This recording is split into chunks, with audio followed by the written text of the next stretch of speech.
start the agenda briefing for April 18th. Are we ready to recess the Wayne County Board of Commissioners? This is recess the Board of Commissioners, and we have to wait till 8:30 Okay. to reconvene the Board of Equalization. We'll go ahead.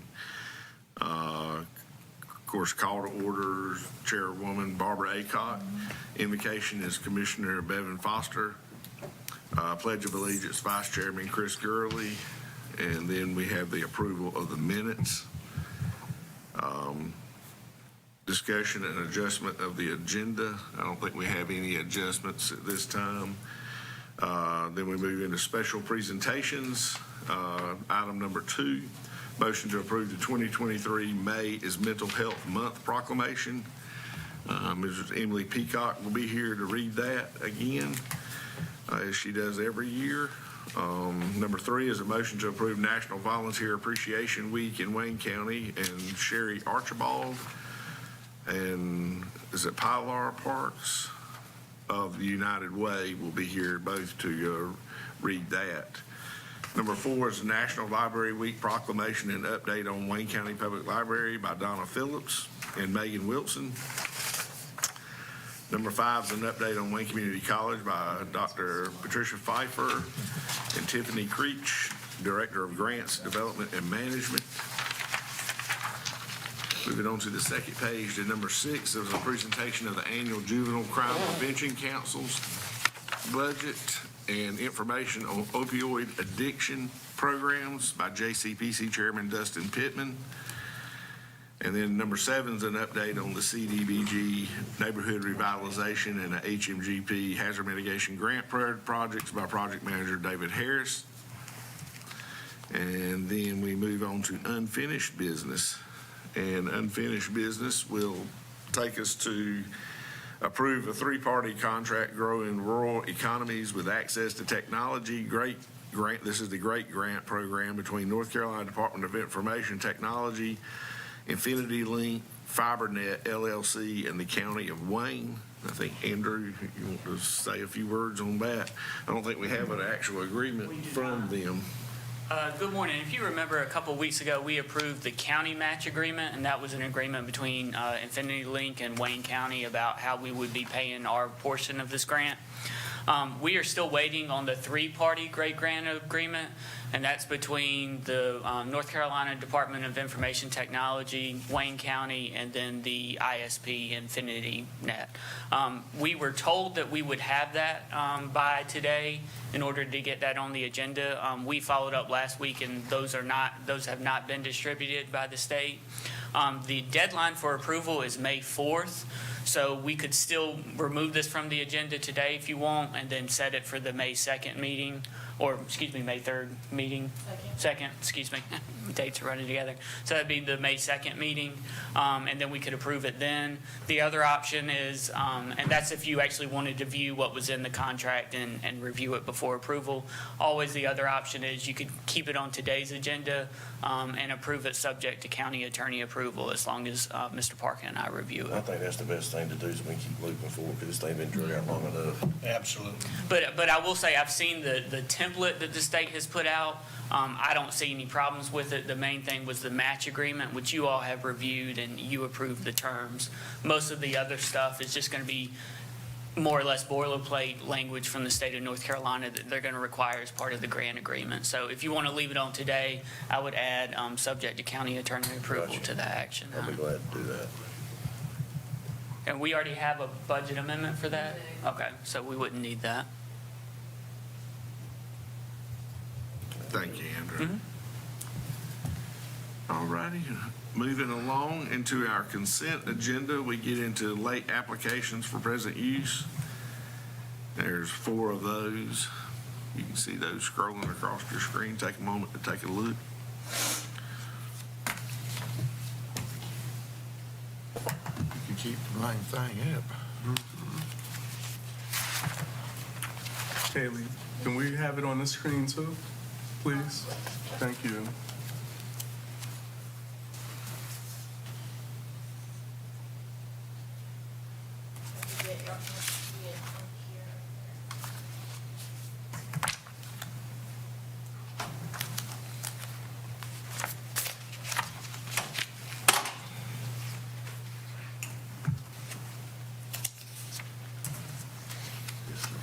It's just one, right? There's 4 of them, Four, okay.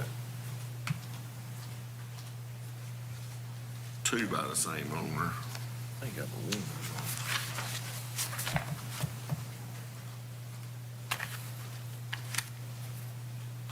Tax Oh, well, officers never mind. reviewed So they're all individual. this. I see, okay.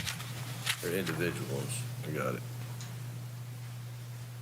Why can't they be flashed on our big screen? That's what they're doing right now. I'm working on it. She's trying to Sorry. get it. That was my fault.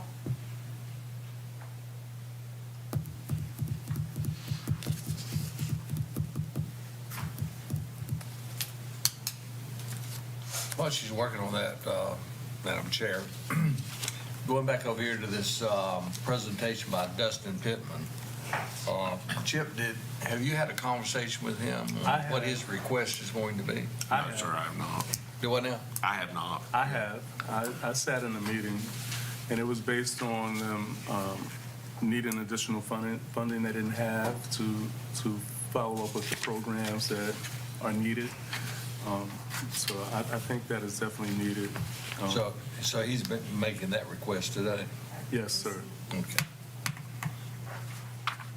I believe it's about $83,000. I think he might have talked to some of the county attorneys. You want me to? You sure? I did talk to Mr. Pittman. He wanted to come, he usually comes each year to present the JCPC budget, which he's going to do.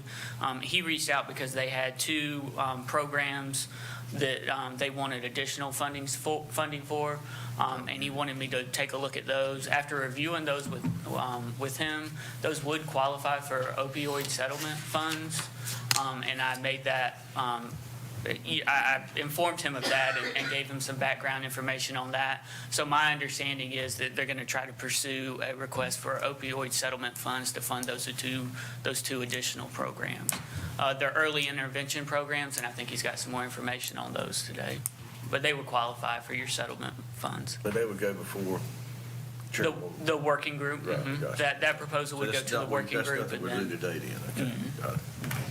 That's my understanding. He's just going to submit it to our opioid working group, and then we can start that process. Has that working group met yet? Not yet. Okay. Yes, it's there. Thank you.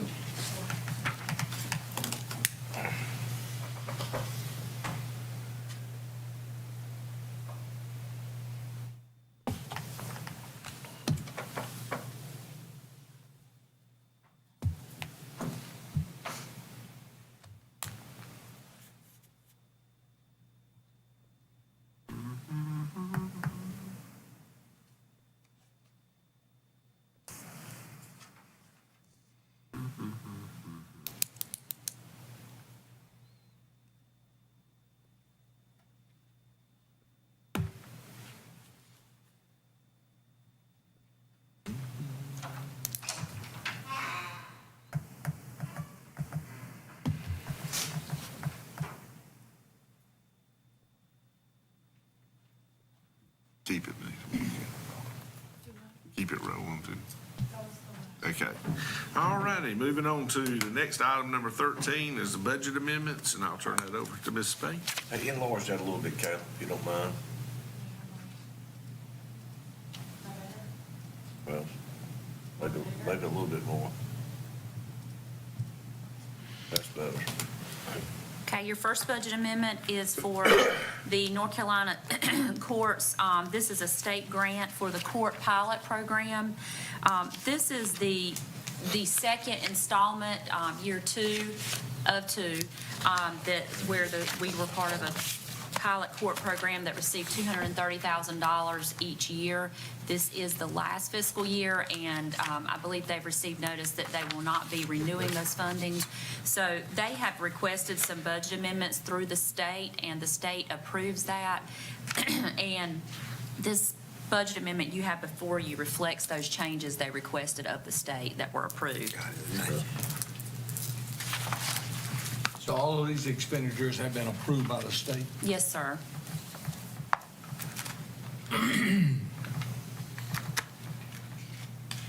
Okay. Your next budget amendment is for court facilities. totaling $14,689.59. This is to reallocate funds from non-capital to capital. This will be used to purchase audio system speakers that have failed in courtroom number 1.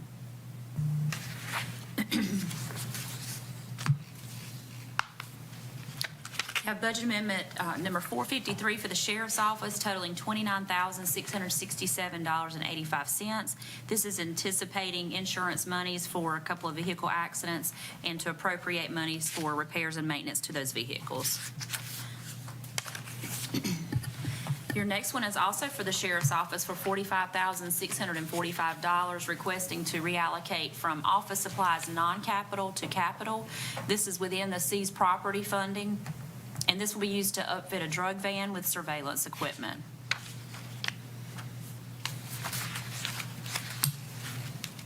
You have a budget amendment for EMS for $10,000, requesting to reallocate funds from medical supplies and vehicle supplies to service and maintenance contract. This is to appropriate additional funds for their linen services, and hopefully this will get them through the rest of the fiscal year. And that's total how much? $10,000. But I mean, how much is that total for the I linen will- service? Look that up for you. Let's Somewhere around see. 70,000? I can look real quick. Let's see.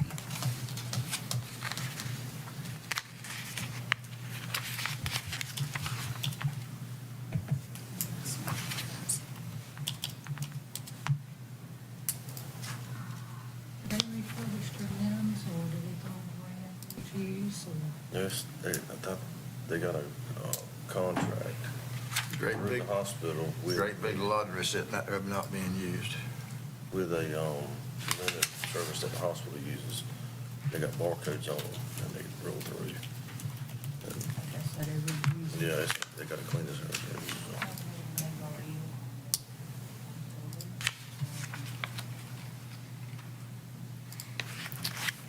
Not. Right, sir. Private Yeah, service. right. While she's looking that up, Madam Chair, Commissioner Hardison, during our budget meeting on this matter, it was brought to our attention that UNC in Johnson County, Smithfield, are providing linen to their EMS. Kinston. And Kinston, they're providing it at no charge. And I just wish that you, as a board member, would bring that up to the board and hopefully can address that. Actually, we're working on that, Joe. Well, great. Yeah, we're working on it. And I understand there's a third party, but kind of my thought on that is that we are taking our citizens to that hospital for a service that they are providing, and undoubtedly, to offset some of that, they should be providing that linen service. Exactly, exactly. They have in the past, but that changed, and so I'd appreciate you Yeah, this continuing. is an ongoing conversation we're having with the EMS director, the hospital, Dr. Tucker, CEO, and so on. We're all involved in, as well as some other matters that we can go in closed session and talk about. All right. Well, I'm sure you don't talk about it, but did you get that figure? I do. It's, with this $10,000, it's going to be $67,890. We're right at 70. So it keeps rising. Give me that figure one more time, please. $67,890. That's what we will have encumbered for the year for them. Right. Thank you. You're welcome. Thank you, ma'am. Uh-huh. Thank you, Commissioner Hardison. You're welcome. Your next budget amendment is for services on aging totaling $1,746. This is to anticipate donations received this year and to be used within their various programs they have. You have a budget amendment for the solid waste department for $8,000. They are requesting to reallocate these funds from equipment rental to fees due to the state. And this is monies that we are required to pay for solid waste disposal, and they have had more tonnage this year, so we in turn are having to pay more to the state than what we originally anticipated.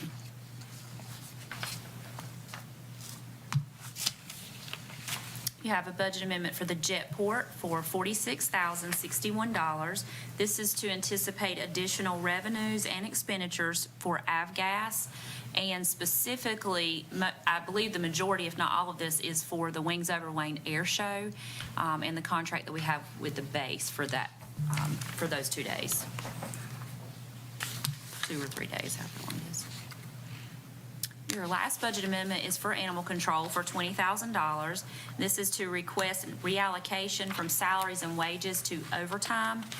They have had to use additional overtime beyond what was budgeted due to vacant positions, so they are trying to cover those through the rest of the fiscal year. And that is all I have for you. All right, thank you. Moving on to number 14 is a motion to approve an amended and restated landfill gas purchase agreement between Wayne County and Tariva Wayne County RNG LLC. And I think Andrew has some information on that agreement. Good morning again. This is, and I'll defer to Randy on the specifics here in a little bit because I don't know how it all works, but we're currently under contract with this company for, they take all our methane gas and other gases out of the landfill, and then we get a royalty off what they're doing. They're in the process of revamping their infrastructure out there, so they wanted to amend our current agreement. And basically, the way it works now is they're going to pay for all the improvements out there. We're not on the hook for any of that. They pay for all the hookups and everything to our site. They pay us a monthly rental fee, which would be $500, and then we get a 3.5% royalty off of everything that's out there. So that's the basic terms of the contract. I'll let Randy explain the specifics about how it works. We've had a good experience working with Tariva. Methane Power was the first company to come in and start generating power from the methane gas back in 2010. It's since been sold 3 times. Tariva has bought the interest into that. They're going to go away from generating electricity to selling this landfill gas directly to Piedmont Natural Gas. A little more lucrative for them. It's going to help us out. We do get royalties off our landfill gas, but the positive is we don't have any infrastructure to be responsible for construction and upkeep. That's the big benefit for the solid waste department. They do all new well installations, vacuum pumps, all that they repair and maintain. So that's always been a good partnership with, working with them. So we feel really good about it. Did they ever give you an idea how much they would be invested? It's going to be several $1 million because they got to put a bunch of new wells in. There's a big part of our landfill mass that's not being poured off of the gas. Right. It's going to increase our flow, and that's to be able to sell more gas, make more revenue. So it'll be a positive for that. So we got no maintenance whatsoever on the life of the system. Right. So that's a positive for everybody. Our goal is to keep our Title V air quality permit in the regulatory requirements to destroy the gas. That's what we're looking at as far as the landfill. Right. Any benefit we get off that's just, best for us. Brenda, do we have any idea how much that royalty is that we receive? Right now, we're doing about $50,000 a year, Okay. but we feel like that's going to be a little more. That's average. It depends on how much gas is produced. Right. Yep. Thank you, sir. Thank you, Randy. All righty. Any other questions on that? Any questions? All right, there being none, we'll move on to number 15 is approval of updates to our purchasing manual. I think Ms. Noel Woods is here to go over that and give you some information. Good morning. Good morning. We have been updating our purchasing policy. We are coming to you today. Our threshold for purchase orders is $2,500.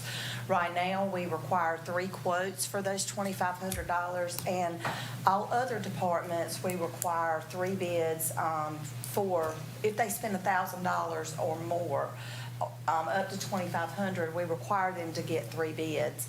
But we'd like to take that away and also move the threshold up for purchase orders to $5,000. The reason we're doing that is because with the economy the way it is right now, everything has gone up.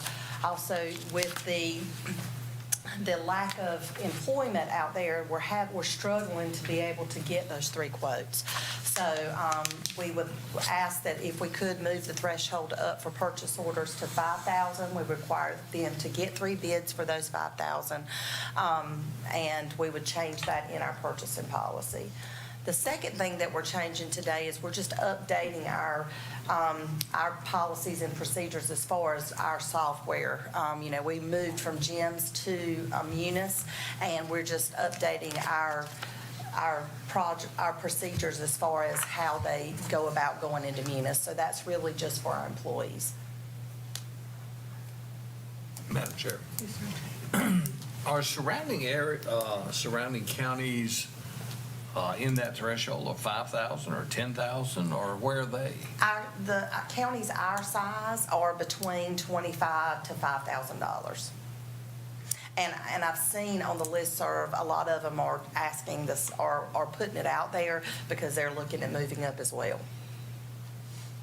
So that I understand, you're saying that if any department is needing any services or any equipment or whatever that is $5,000 or more, they have to get 3 bids. That's correct. Is that correct? Okay. Thank you. Any other questions? Has this been communicated to the department heads? Not yet. We wanted to come to you first to ask for permission, and then if you agree to do it today, then we will send something out to all departments, and I'm sure they will be doing backflips. I'm sure they will. Okay, thank you. Thank you, Noel. You heard it first, right? And Alan. All righty, moving along to number 16 is a motion to approve the final plat for Myra Branch subdivision, section 3. Problem is Randy can't buy a whole lot for $5,000 in the money. All right, good morning. Good morning. This is a final plat for Myra Branch. It is Phase 3. And with it being a final plat, all the improvements are in and complete. There are 15 lots with this subdivision on a little more than 8 acres. The location is off of South Beston Road. As you head down 70, turn right on South Beston Road, you go down a ways. It'll be on the left right across from Walnut Point subdivision, if you're familiar with that area. There are already some existing roadfront lots and a couple of phases there along the road frontage, and this will connect in behind those lots with this new phase. Average lot size is about almost 20,000 square feet. Since this is a public street, we do have a letter from DOT stating that the roads have been built to DOT standards. And it did go to Planning Board for recommendation, and they do recommend approval for this subdivision. And I'll be glad to answer any questions.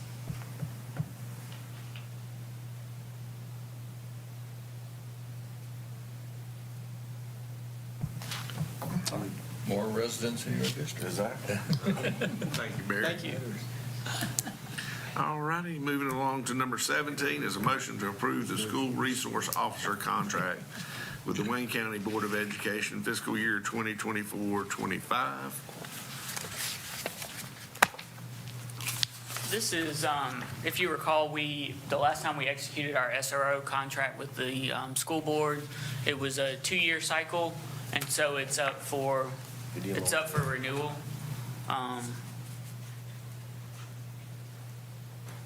Thank you. It's up for renewal, so this is another 2-year contract. It mirrors the same agreement that we were in. There were some changes to the assignments, and I pulled that section up right here. I think that If I remember right, I believe that there was maybe a roaming officer at Edgewood Community Developmental School. That was the only change, but for the most part, this tracks what we had in place. So does this put a officer at every single school? I believe every school or roamer at every school except for Goldsboro High. So the rope, so there's City of some- Goldsboro has Goldsboro High. And I questioned the other day about the funding,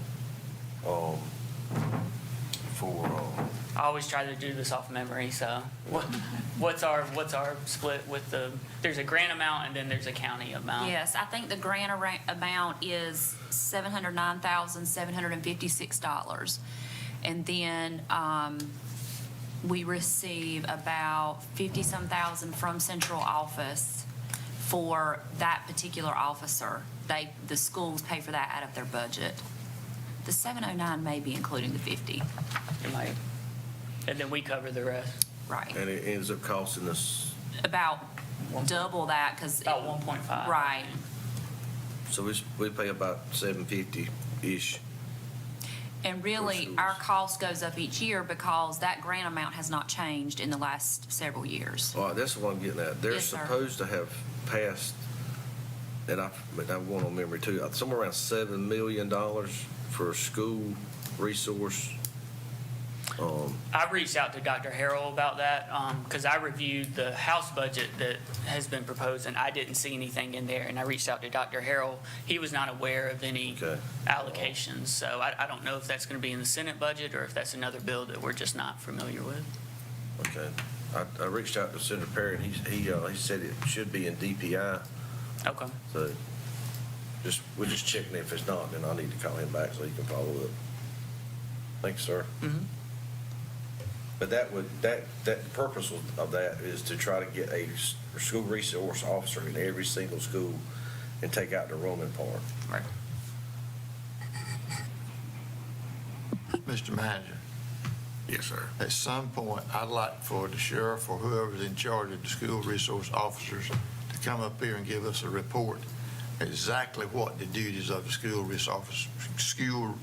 resource officers are. I mean, are they just standing there? I want to know what their duties are when they're at school. Okay. That's an excellent point, Commissioner. I had the same concerns, want to know what they did, and also if there was, other things that the SROs may need in the future. Because I actually went to a conference and I saw that there were other things that schools were using that would help the SROs. So I'd like to hear what they have to say as well. And also, these school resource officers, male or female, I don't know whether we got any female resource officers or not, but they're a vital part of that school because in a lot of cases, they're father figures or mother figures to those students. And, I'd like to get a report on what they're doing and, and if they're doing a fantastic job, at least give them a pat on the back. Well, I can speak from. Would the next meeting be fine for that? Be fine. Okay. I can speak from a parent perspective at Eastern Wayne Middle School last year. Jay Sasser was the school resource officer, and he's moved, I think, to Grantham now, which is closer to his home. But I can tell you, he made a difference in that school for a lot of children. Of course, if any of you know Jay, he can talk to anybody. And there was several that kind of shied away from him because he was the police. He was the law enforcement.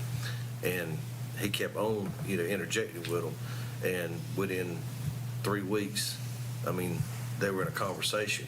And what Commissioner Aycock just said, that is they're a vital point, a vital part of our school system, because a lot of times they are, the role model per se.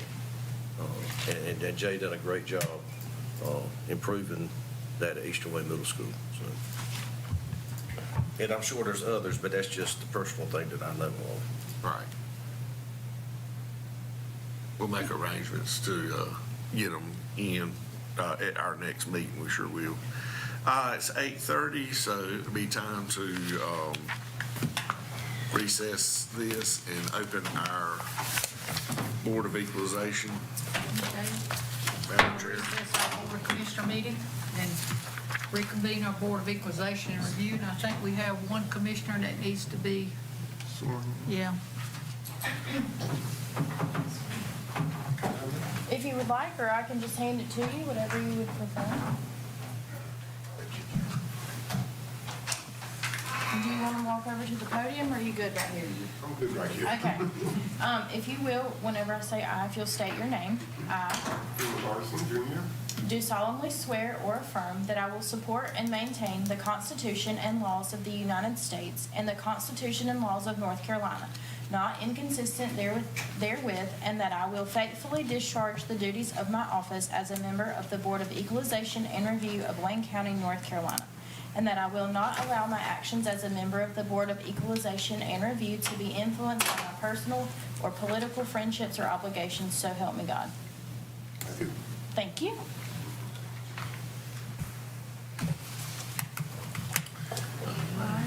Alan? We're asking for your report. Good morning. Hope you all are doing well. It's pretty much a follow-up from our last meeting when we opened up the Board of ENR. My report today is we still have just one appeal pending right now. We're still working on that one. When we get through with that appeal, we will send a response back to the appellant. And if they wish to be heard, you can hear those in the future date as the Board of Commissioners. But today, or during this Board of ENR, that basically stops the time period for appeals for this year, so we can get our budget right and move forward with that. And so we have nobody here to appear for you today unless somebody's here to appeal today. No appeals? All right. Is that all, Alan? That's all. You have any questions? All right.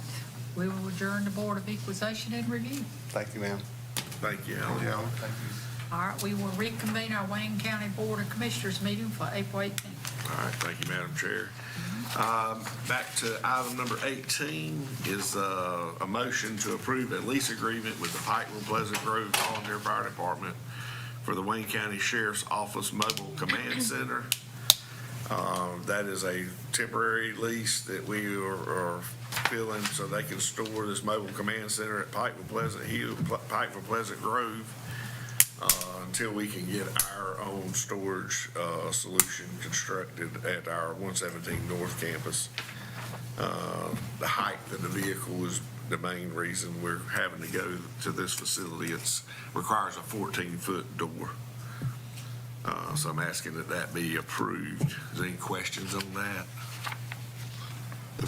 Both parties are in agreement. I know at one time there was some discussion on a couple of different items, but I understand they have been worked out. Yes, sir. As far as I know, they're agreeable. And this is more of a Kim's question. What's the time frame? I'm not sure. I can come back and find out more. I've urged him to move it up and get it out to bid this year, even though the money's in next year's budget. We can go ahead and we're going to start the process of advertising it and get the bids on it. So Okay. Shouldn't take too long.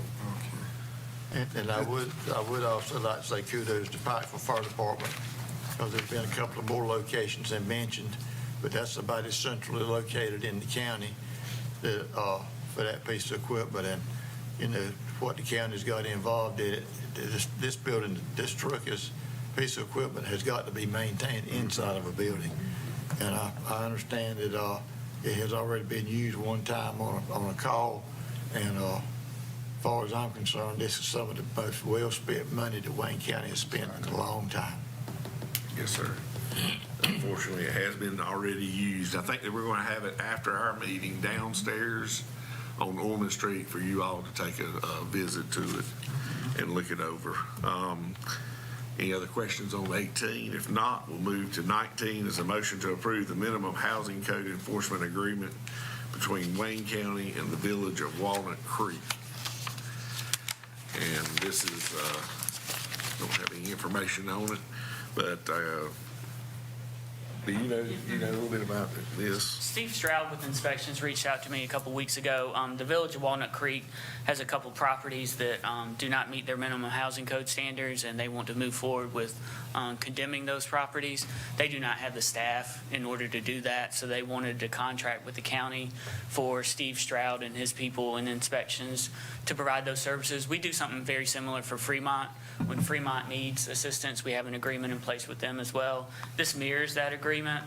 We did adjust the rates to reflect the current hourly rate of our employees should they provide those services. I believe it was $75 an hour, and that came from Inspections. And we are not responsible for providing any legal services as part of this. We just provide the inspections, and then if need be, they will go to court and testify and get, the county will get reimbursed for that time. So, And they're within the Village of Walnut Creek. within their jurisdiction, yes, sir. I'm not familiar with what properties they are, but I just know that they express the need for those services. What can I say? I moved out of the neighborhood and went down. I think this was concerning a hedgerow that disappeared. That was a good one. That was a good one. I'm trying to get that one. I'll talk to you later on that one. Appreciate it. Thank you, Andrew. And that was the last of the consent agenda. We move on to the county manager's report, board of commissioners committee reports. And then we go into closed session. We do have closed session today. And then we'll take a tour of the mobile command center and then adjourn the meeting from downstairs at the command center. We have time to do the closed session now? Yes, we can start for sure. Okay, we are now in closed session. Goodbye.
Ready? Okay. All right, we will reconvene and go in recess. And then Wayne, I got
Bobby will open our April 18th board meeting today.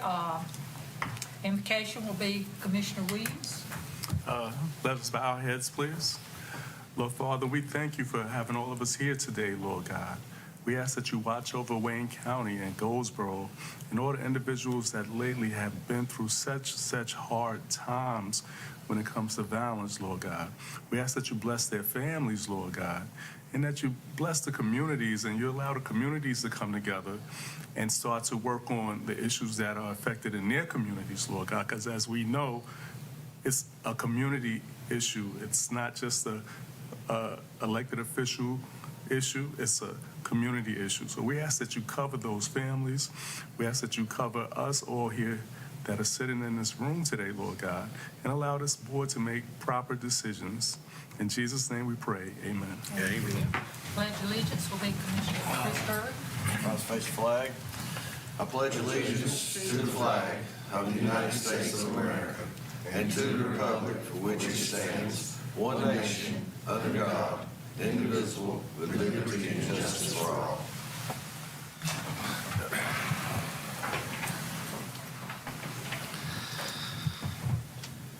Do I have a motion to approve April 4th, 2023 minutes? So move. Have a motion on the floor.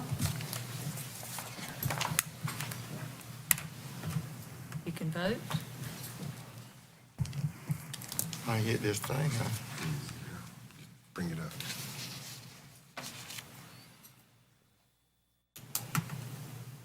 Have to hit save. There you go.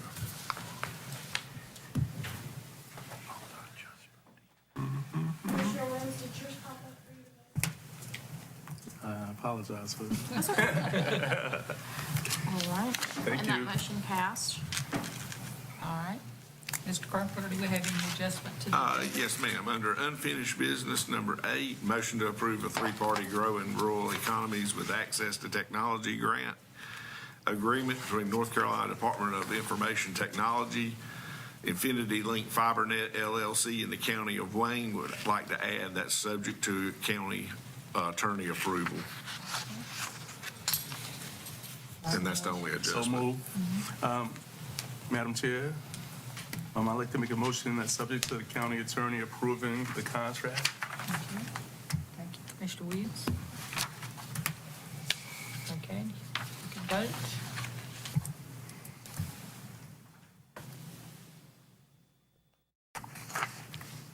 All right. Do we have our special presentations? Under special presentations, number 2 is a motion to approve the 2023 May is Mental Health Month proclamation.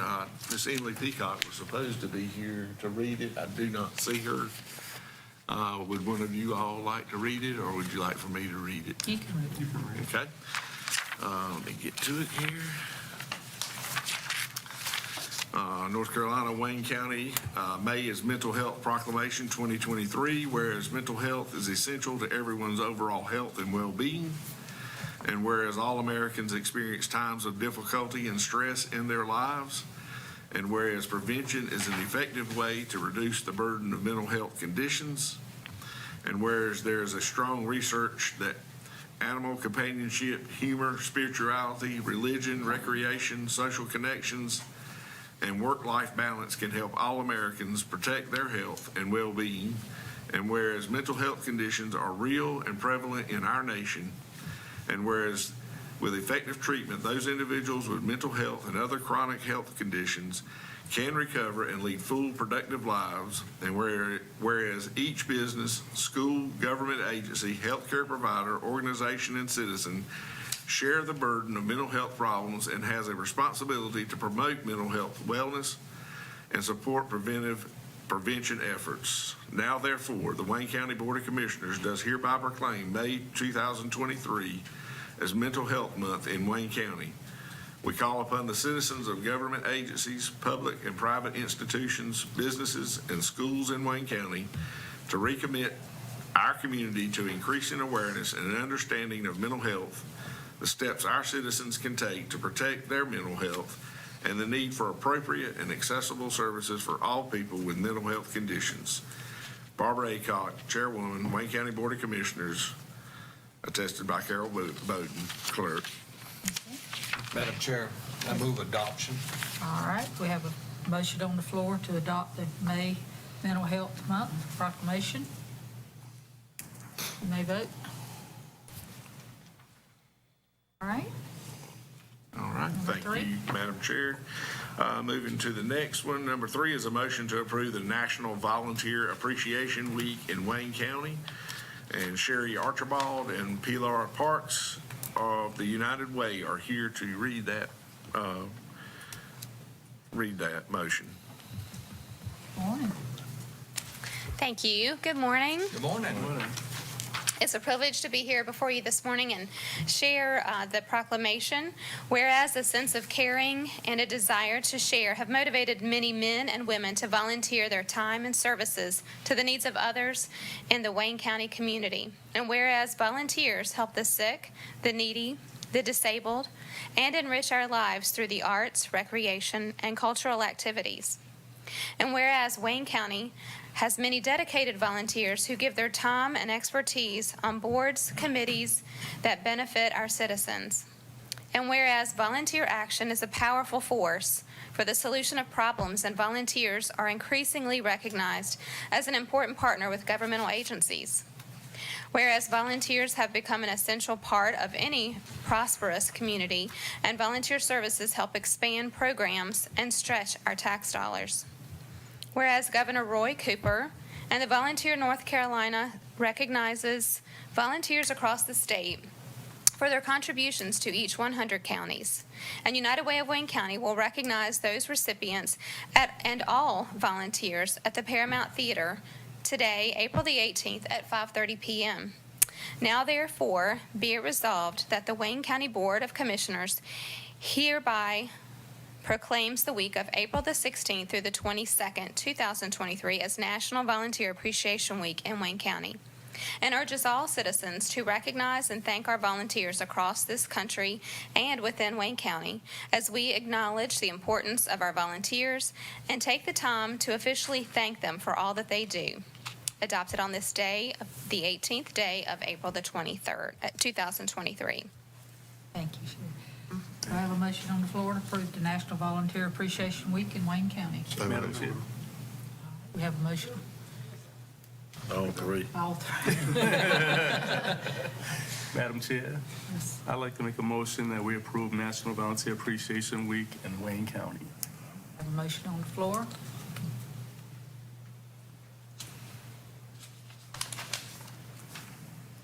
You can vote. Thank you. Thank you, Sherry. Thank you, and as a reminder, tonight at the Paramount Theater from 5:30 to 7, we'll have some brief comments at 6, just an opportunity to hear from many of our leaders, to thank all of our volunteers in the community. So if you are a volunteer, if you're watching today and you are a volunteer or you're an organization that thrives on volunteers, please join us so that we can recognize them. Thank you so much. Thank you, Madam Sherry. Clerk. Yes. Ms. Archibald, I would love to be there tonight, but I have another commitment as a volunteer. Thank you. But I would love to be there, but I can't be in but one place at one time. I understand. We're trying to strive for doing that everywhere, aren't we? Well, thank you very much for the support that you all provide to our community and to our volunteers every day. Thank you. Thank you. I'll be there that way. Okay. Yeah, I'll be speaking. Okay. All right, moving on to National Library Week proclamation and update on the Wayne County Public Library presented by Donna Phillips, Director, and Megan Wilson, Assistant Director. Good morning, Chairwoman Aycock, and Commissioners. We're thankful for your time this morning. Thank you for giving us a few moments to let you know about some of the good work that's taking place in our Wayne County Public Libraries. Next week, we are going to be celebrating National Library Week, a time for us to pause and to just celebrate the good work that takes place in our nation's libraries, the work that we do to enrich and inspire the lives of those that we serve. Now, most people know about the wealth of stories that live in our print, audio, and ebooks in our library, but there's so much more to the library story. Libraries are welcoming spaces where community members come together for education, discovery, and connection. Libraries also play a critical role in the economic vitality of our community by providing internet and technology access, digital literacy skills, and support for job seekers, small businesses, and entrepreneurs. If you haven't checked out our public libraries lately, you're missing the full story. Perfect. So the library offers an array of business, workforce development, entrepreneurship programs to support the economic growth of our area. From computer instruction to networking events to resume help, the library works with participants to prepare them for career success and jobs that offer living wages. The library also supports small businesses and entrepreneurship through networking support and marketing supplies. The library regularly hosts programs for people who want to start a small business. Many of these programs highlight area small business owners who talk about how they launched their business, their struggles, and their successes. Finally, the library offers Project Click, which provides area small businesses and residents the resources needed to market their items online. This includes things like light boxes, cameras, and other items, and that's what you see on your right there. Next, I'm going to talk to you about Opportunity Youth. As an expansion on the work we previously just talked about, we applied to participate as part of a collaborative for UNC's School of Government's Our State, Our Work program. Through this program, the library, which was the only library that applied, worked with other agencies to create the Wayne County Pathfinders. This cross-sector collaborative is working to re-engage Opportunity Youth. Opportunity Youth are youth ages 16 to 24 who are disengaged from school and/or work and face barriers to success.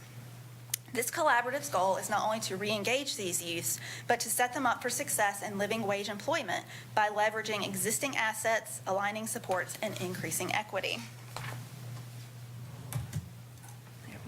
So if you came into our Goldsboro Library during the month of February, you saw a traveling exhibit displayed African American Musicians of North Carolina.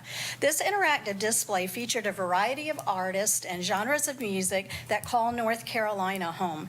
As a way to expand the exhibit's reach, our library received a grant from the Arts Council to host Lyrical Stories, an event that brought the exhibit to life.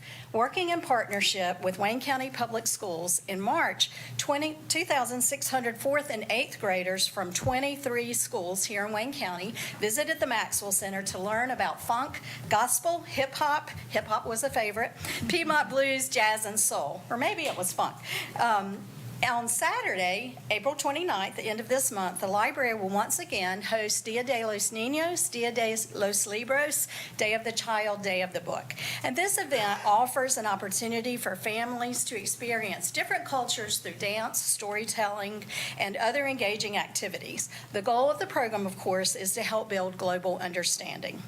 In April, Wayne County Public Library was honored to be recognized by the United Way of North Carolina with a Spirit of North Carolina Award. The library was the only recipient in Eastern North Carolina to be recognized for leading through diversity, equity, and inclusion lens. The library was recognized as being a collaborator that seeks to set the example in leading through our work to reach local residents while seeking to embrace an equity-minded culture. Okay. STEM takes a very important role in our library. Several years ago, you may remember, the library applied to receive a $100,000 grant through the state library to launch the UTech Learning Lab. It's housed in the Goldsboro Library, and this initiative offers immersive STEM programming for middle schoolers throughout the county. Students are taught to use problem-based learning and design thinking methods while addressing innovative technology issues in our community. Through our partnership with WCC, this programming is designed to serve as a pipeline for students to gain the skills they need to attend WCC in one of the STEM fields. Students are able to interact with professionals in these fields and tour resources available to them in their own community, and that includes everything from touring WCC's programs to actually talking to a Disney Imagineer via Zoom.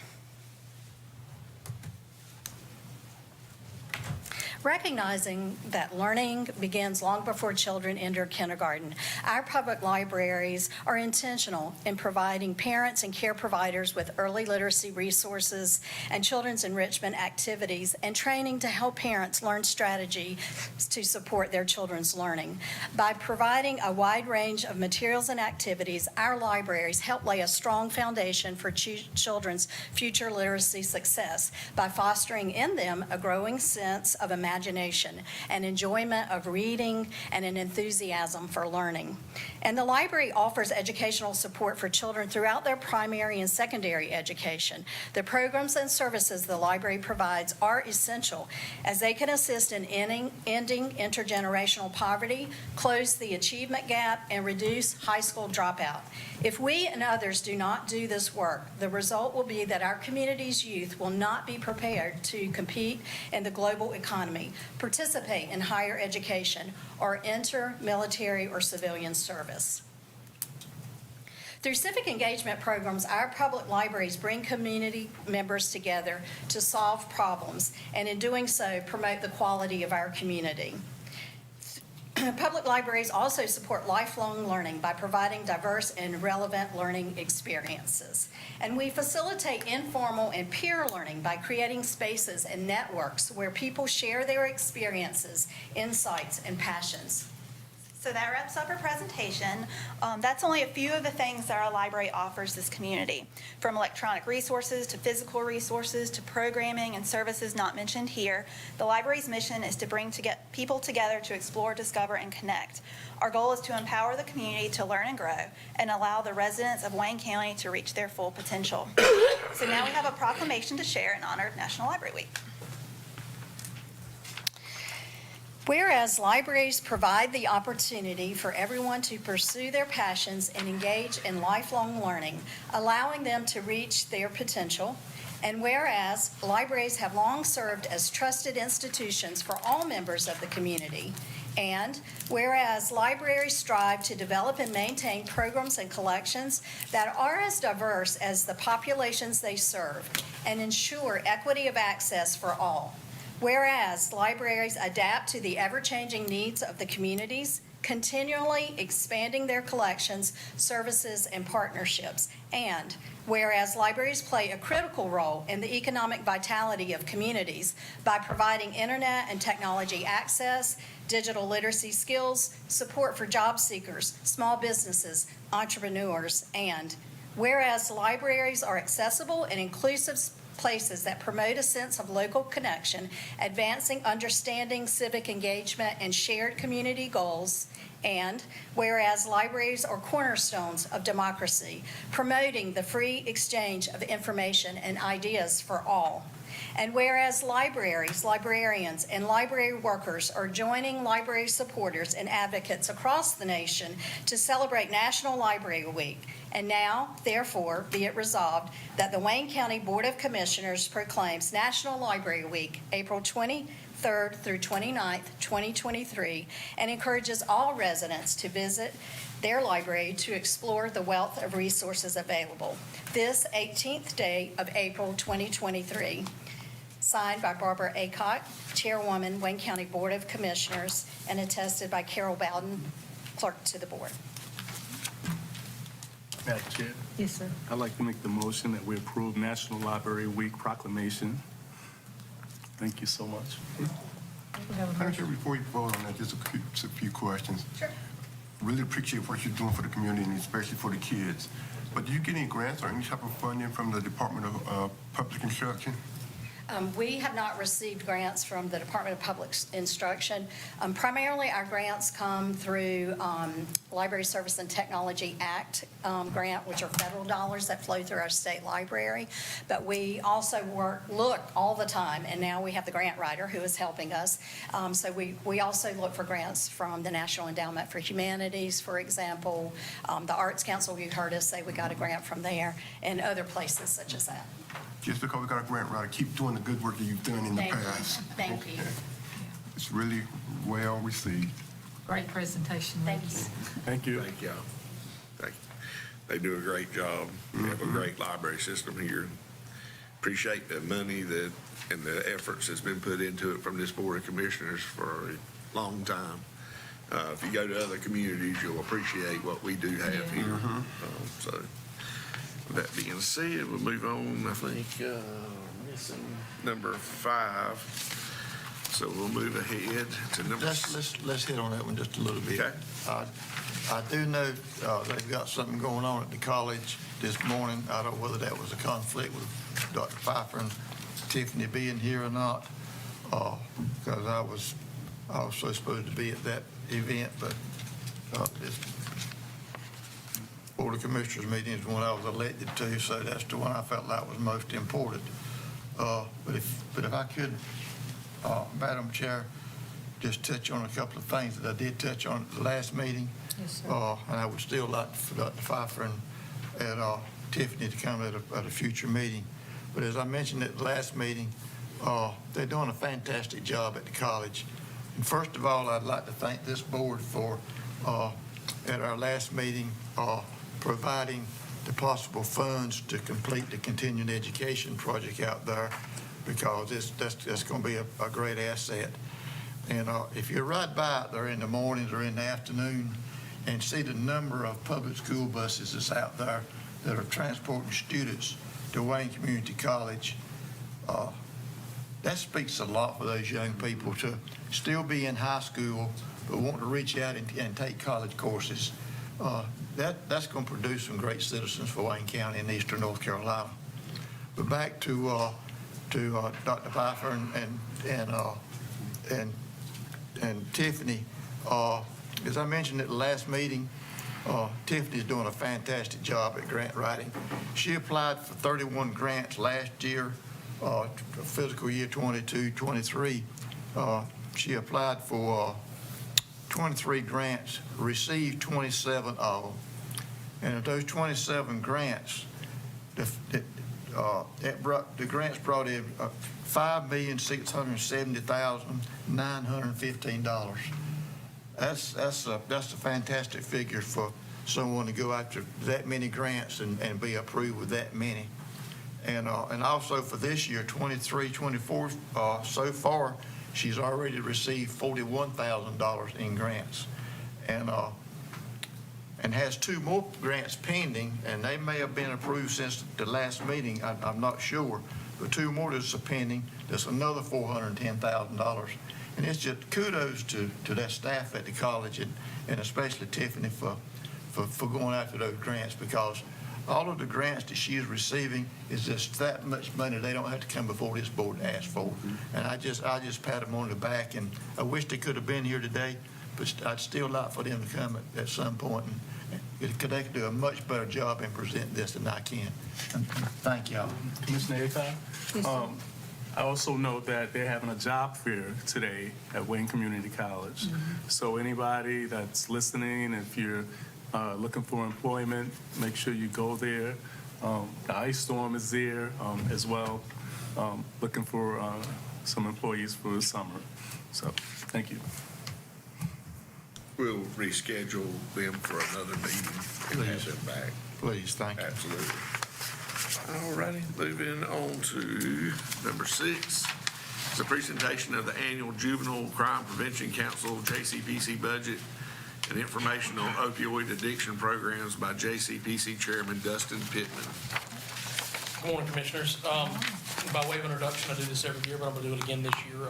I'm the chairman of the Juvenile Crime Prevention Council, which is a board of this county commissioners responsible for the administration of $419,000 in funds from the Department of Public Safety that is allotted to this county and goes to community-based programs to address issues with juveniles, specifically justice-involved juveniles here in Wayne County. Last year, I came and presented to you, and I presented you with some statistics. I'm not going to go through those same statistics again, but I am going to talk about that issue. In your packet, you should have the funding plan that was voted on this past Friday by the Juvenile Crime Prevention Council to allot funds to Wayne County Structured Day, Restorative Justice for Wayne Juveniles, the Wayne County Transition Reentry Program, and then a Family Matters component. And I'll say Pastor Marvin Alexander is here from MPI. He is the head of that Family Matters component. That's a new component for us this year. And then about $1,500 for administrative funds, and that basically pays for our breakfast meeting which we have about between 8 to 10 times a year. Last year, I talked to y'all about the risk and needs data that we had in our community. I talked to you about the serious level of youth that we address in our system, the higher level risk that we have, the number of youth with prior adjudications for misdemeanor and felony charges. I talked to you about the need for services revolving around kids staying at home, that kids have been running away from home in our community. I talked to you about substance abuse concerns and mental health concerns. All of those concerns remain the same in our community. This year, we had a very unique problem with JCPC and funding. We had $750,000 in requests for that $419,000 in funding. Obviously, we could not fund every component that was presented. The funding committee met over the course of 2 days. It was the longest funding committee that I've been involved in, and I've been involved in JCPC since about 2015. To my knowledge, it may have been the longest funding meeting we've had ever. We met from 9 to 5:30 on the first day, and then for about 2.5 hours on the second day to go through program presentations, program materials, program reports, data, and to try and decide what is the best course forward for this community. What we came up with from that funding committee is that $419,000 is not enough money. And so I began working with county staff, and I thank county staff for speaking with me and talking with me about these issues. And we looked at the idea of opioid settlement funding as being something that can help us bridge that gap. And so I'm presenting this to you by way of introduction today, not making any formal request or anything like that. We will do that through the working group that you've established for the opioid settlement funds. But it is my intention to guide both Pastor A and MPI and Community Supporting Schools, which is Selena Bennett and Barbara Nelson, to present to this board through that working group request for funding for 2 specific components. From Pastor A with MPI, we're going to request funding for a program known as Family Matters. Family Matters is a prevention program. It's an intervention program. It's a front-end program designed to help address the issues within the family that have caused the concerns we're seeing with juveniles in our community. One of the things Pastor A does, he currently is recipient for what we used to call the Level 2 grant from JCPC, which is the higher level, even the higher level risk and needs juveniles. And what Pastor A does is he works with them on coping skills, anger management, stress management, ability to work through conflicts and resolve situations. And what Pastor A learned in doing that for now 2 years, Pastor A, you've done that, over the last 2 years, is that we're doing a great job reaching these youth. We're doing a great job of teaching them the skills necessary to be able to address these problems. And I'm going to take a brief aside real quick and say, if you want to really hear about that, Pastor A and MPI have the Fresh Start Banquet, their first annual Fresh Start Banquet on Friday, April 28th at Lane Tree. It's at 6:30. Tickets are available, table sponsorships are available, event sponsorships are available. And I encourage you to get involved and participate in that event, because you're actually going to hear from a couple of the youth that have been through that CIP program. Kids that, some of which I've represented in juvenile court, that would have been that level of severe issue and severe need that he's been able to work with. But what Pastor A learned was that in working with these kids, they go home to an environment where their parents don't know these skills. And so they go home to, well, not the dinner table anymore, I guess. They go home to their family, and their family is not able to speak the same language that they do. When they start talking about how to resolve conflicts and what they've learned at CIP about resolving conflicts, it's Greek to their family. It's Greek to their siblings. It's Greek to their parents. And so those skills begin to wane. And after a period of time, the issue comes back again. And so MPI's Family Matters program will work within the family. It will provide those same services, those same learning skills, those same interaction skills, that same sense of community to the parents, so that those skills continue to exist and last into the future. It's going to take some time for that component to really show effect, but we have faith and we have a belief that what he's presenting will do it, and we will present that through the Working Group for Opioid Settlement Funds as a prevention program. The second component that we intend to present as JCPC to that working group comes from Community Supporting Schools. And this is a program that, if you remember last year, I presented that we gave, as JCPC, Restorative Justice Community Supporting Schools, a sum of funds to research, to come up with a solution, to begin to look at what they can do, what they can offer. What they presented to us this year is a program called Art Execute. Art Execute will be a community involvement program to allow youth, especially troubled youth, to have an outlet, to have a place to go after school, 2, 3, 4 hours a day after school, to engage in the arts. We're talking about cultural arts, we're talking about music, we're talking about sculpture, painting, drawing, whatever it is, the art that they have, that they possess, that they want to express themselves through, we provide them the environment to do that. We provide them the ability then to monetize their art, to be able to produce something from it and have something to be proud of. One of the things that Pastor A and Barbara Nelson, who would be the head of the Art Execute program, talk about is that the key, and these are folks that have worked with youth in our community for many, many years now, what the key is the relationship. What's happened through COVID, what's happened even before COVID with our youth is that they don't have that relationship with anyone. Schools used to provide some of that. Schools aren't necessarily providing that, and COVID really hurt that with being out of schools and being in the virtual environment. But that relationship is what our youth craves, and they're not able to get that anywhere else. And so that's why they're going to the gangs, to the involvement, to the violence, because that's a place that they belong. That's a place that they are loved. That's a place that they are appreciated, even in the warped sense that it is. And so, again, not asking for opioid settlement funds today, presenting and previewing this idea to the commissioners, because we will be going through the working group very, very soon. We're producing our packet to send to that working group now. But it's something that I strongly encourage, beg, request this board to approve when we get to that opportunity, because, again, these are components we believe in and components that we believe will provide a positive change in our youth and in our community, especially in this week. And I'll say it's unfortunate that the timing of my presentation is today. This was not planned. This was planned and has been on the agenda now for a month and a half of this presentation. We had our funding meeting back in March. We presented it to the JCPC last Friday for their full approval to come to you. We're not trying to capitalize on the horrible events of last week. This just happens to fall in that spot. But the events of last week highlight our need in this community for something the youth to be involved in and something the youth to be engaged in. The programs that we will present to that working group, I contend, are something that the community can be engaged in.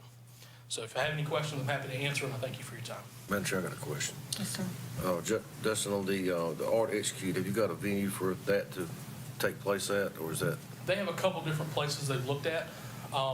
One of the problems is they need a significant area of space to be able to do that with what their vision is. And when you go into significant areas of space, you have to have significant funding for it. And so they've been working on a couple different avenues to get that. Has the school system had any involvement or partnership in that?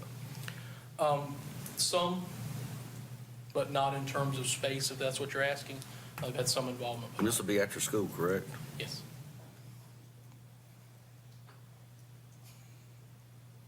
So is that something that you reach out to them, or is that something that Selena or?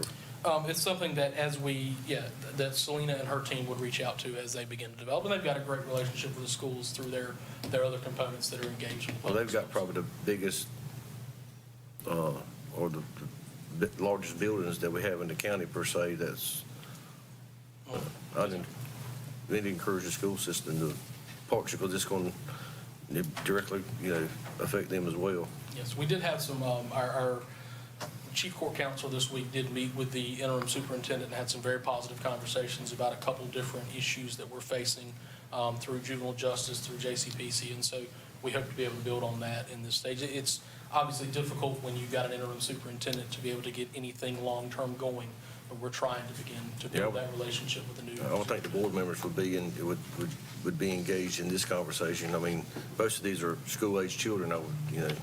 Yes, sir. 10 to 18 is our target population. Thank you, sir. Madam Yes, sir.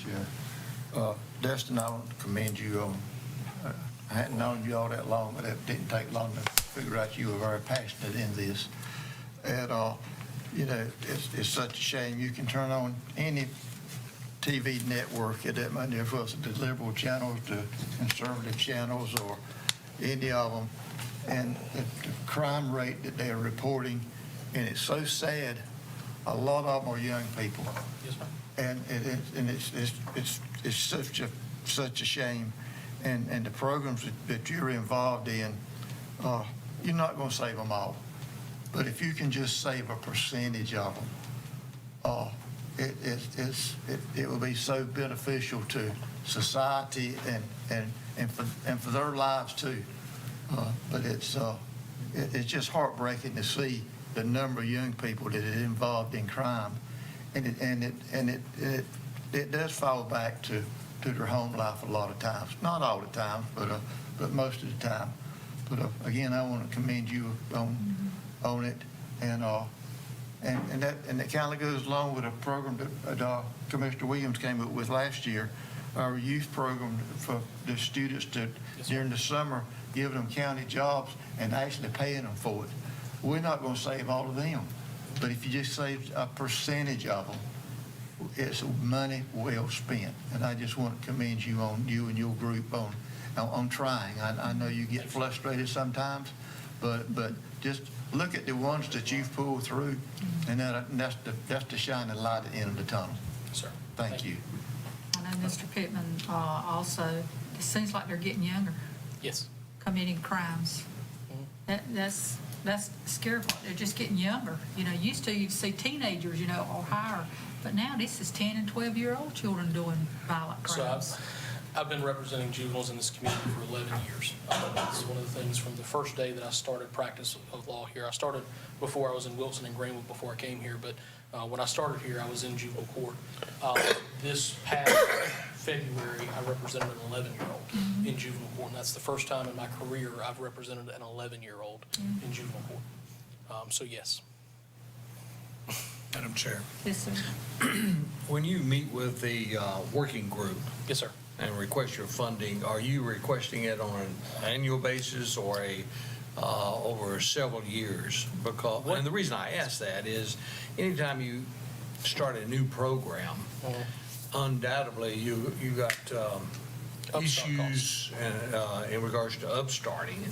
And I'd hate to see that we only had a 12-month window here to gauge that. So I would hope that you would ask for that on a multi-year basis. Yes, sir. It's our intention. So obviously, these are not JCPC funds, would not be JCPC funds, but it would be our intention that JCPC would monitor and supervise these programs just as we do our existing programs and provide reports to the county commission, just as we do with our existing programs. And certainly, we will be requesting a multi-year agreement for both of these programs. Our typical funding cycle in JCPC, because this is controlled by Department of Public Safety and all that, is a one-year funding cycle, but it'll be our intention to request a multi-year. Yes, sir. Dustin, it's a pleasure as always, seeing your passion. I see that Pastor A is here. I'd like to hear from him if that's okay. Absolutely. I love to listen to this man talk. I love to hear myself talk, but if there's somebody I love to hear talk more than myself, it's Pastor A. I'll tell you that much. Madam Chairman, members of the Commissioners team, thank you for this opportunity to be with you this morning. I originally started MPI in 2015 as an adult reentry program.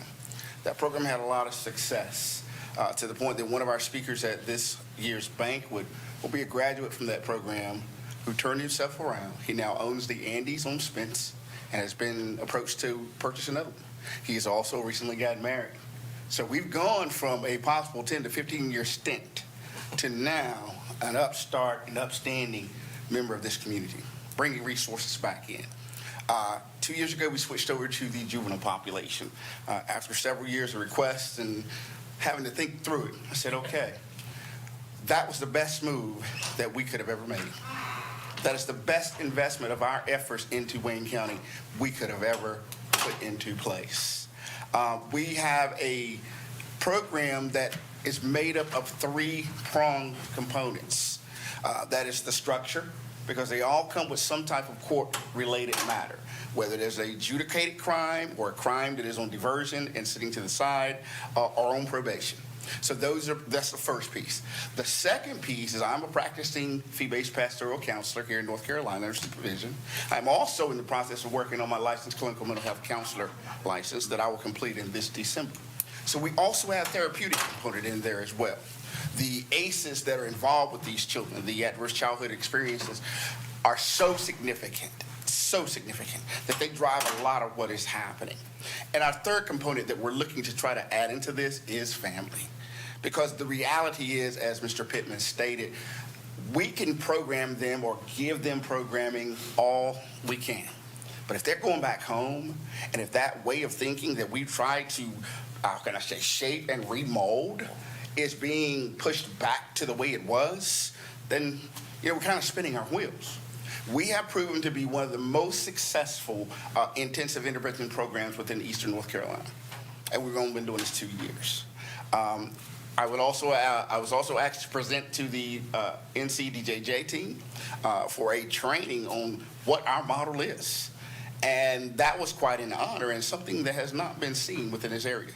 DJJ also believes so much in our current intensive intervention program that they did something they've never done before. In the middle of a funding cycle, they received $15,000 from programs that were not being successful and transferred to our program because they saw the work that we were doing. This is a key opportunity we have. It is so unfortunate what we experienced here recently, but the reality is we still have a chance. We still have a chance to, if not, as Mr. Aycock said, get them all, let's get a percentage of them. Because for everyone we change, we do not know what the ripple effect is, meaning we don't know how many lives they will affect. We don't know what their future could hold, and we don't know what value that can bring here to Wayne County. Thank you. Madam Chairman, Yes. go ahead. Madam Chair, and one thing I did leave out that has impressed me, this problem does not discriminate. This class this is all races, all genders, all, regardless of monetary status of a family. It doesn't discriminate. I mean, it's out there, and and y'all treat them all the same. I mean, again, I just want to commend you on what you're doing.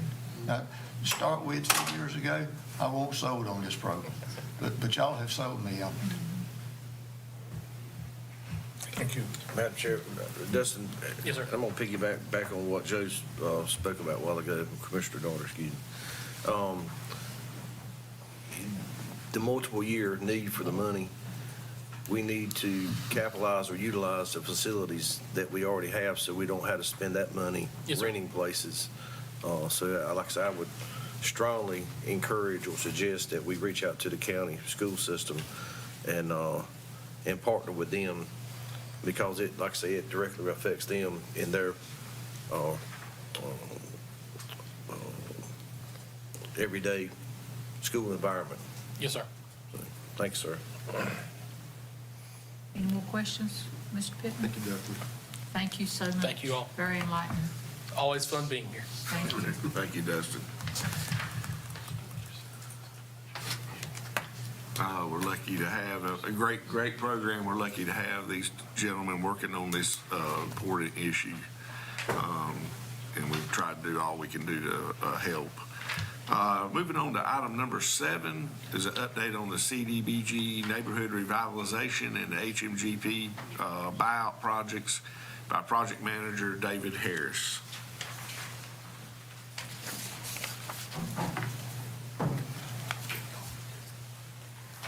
Good morning. Good morning. It's good to be back. Glad to have you back. It's been a while since I've been before the board on our project. So First question, have you been working? when I could. But the answer is yes, we have. In fact, I'll start with the HMGP program. As an update, we are now down to simply a few numbers that you can keep in mind. We started with 84 parcels. Of course, this is a Hurricane Matthew buyout program. We started with 84 parcels. 19 owners withdrew during the period. Some actually had withdrawn before the state ever came up with the money because they just needed to move on. That left us 65 parcels.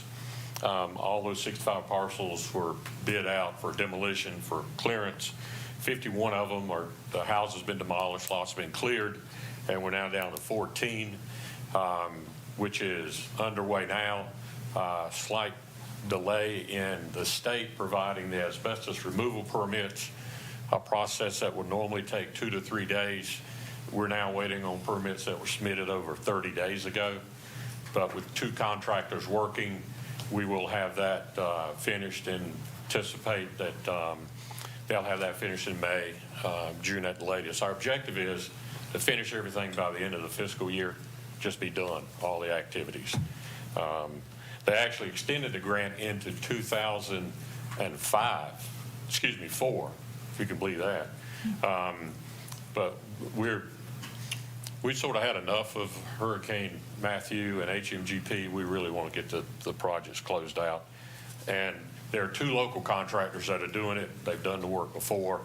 And we don't anticipate the delays we experienced with 2 contractors from out of town that we had serious problems with that really delayed us through last year until we finally was able to terminate a contract and start all over again with the work. Any questions about the buyout program? Only thing I have to say is let's get it over with. Do what? The only thing I have to say, let's get it over with. It's been too long now. Yes. I have more to say, but I keep that to myself. Yeah, you kind of have firsthand experience of all that. The next item is the CDBG NR, Neighborhood Revitalization Program.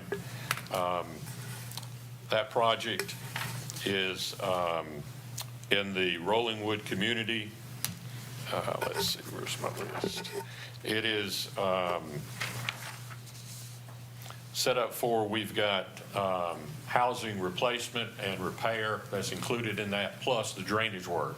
In fact, the drainage work is really what triggered the project itself, and you can't get drainage work only. You have to do the housing as a neighborhood improvement, which is fine. I mean, there are housing needs that are there too. And let me just mention, and I'll be brief. I know we've had the presentation before. I'll be back in another month or 2 anyway. There are now steps we go through in order to get the program underway.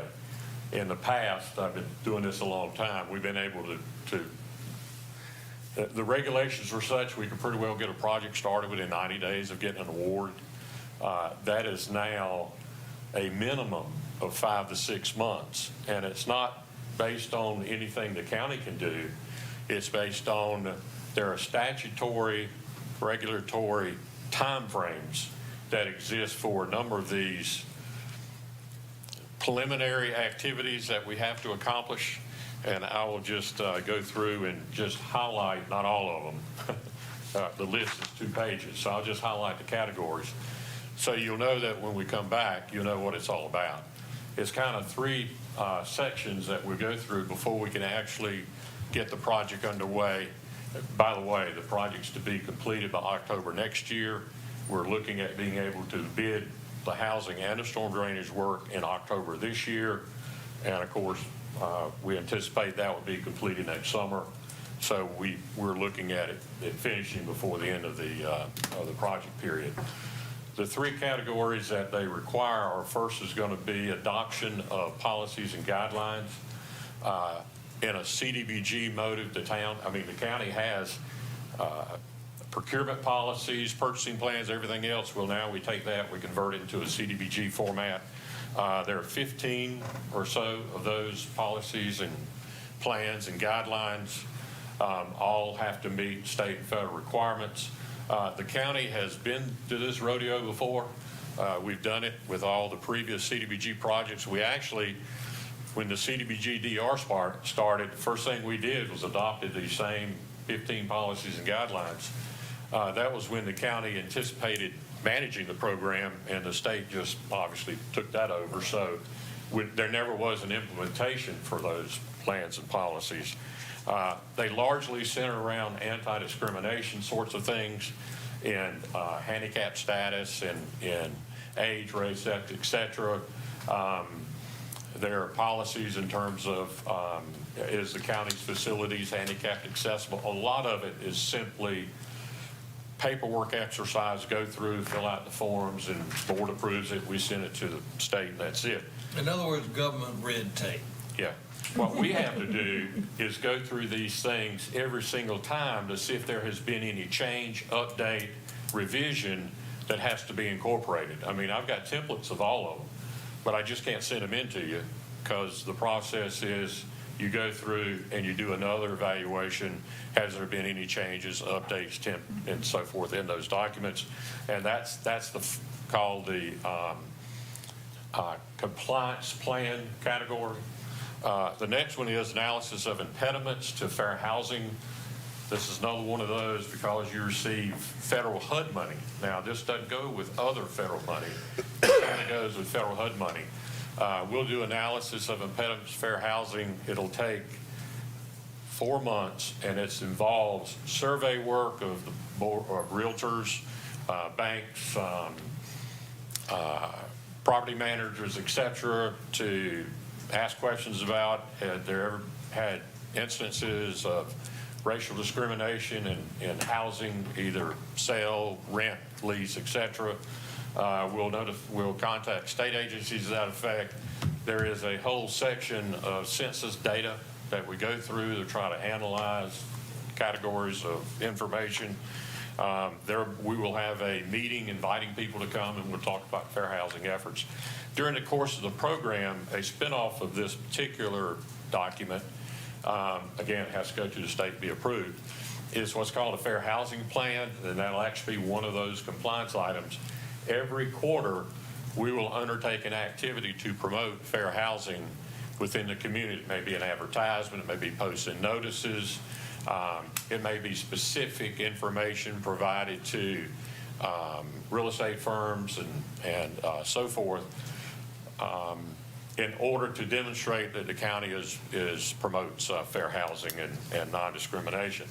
I might say, having done this same process for nearly 40 years, people pretty much understand what to do if they've been discriminated against, and also understand that there are agencies and so forth that are able to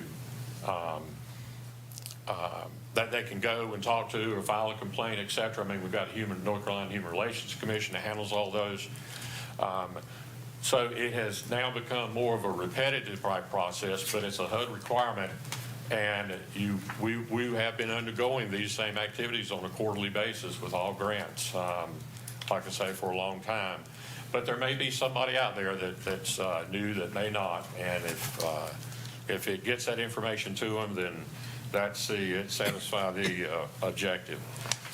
The last, by the way, these are not sequential. We will do these simultaneously.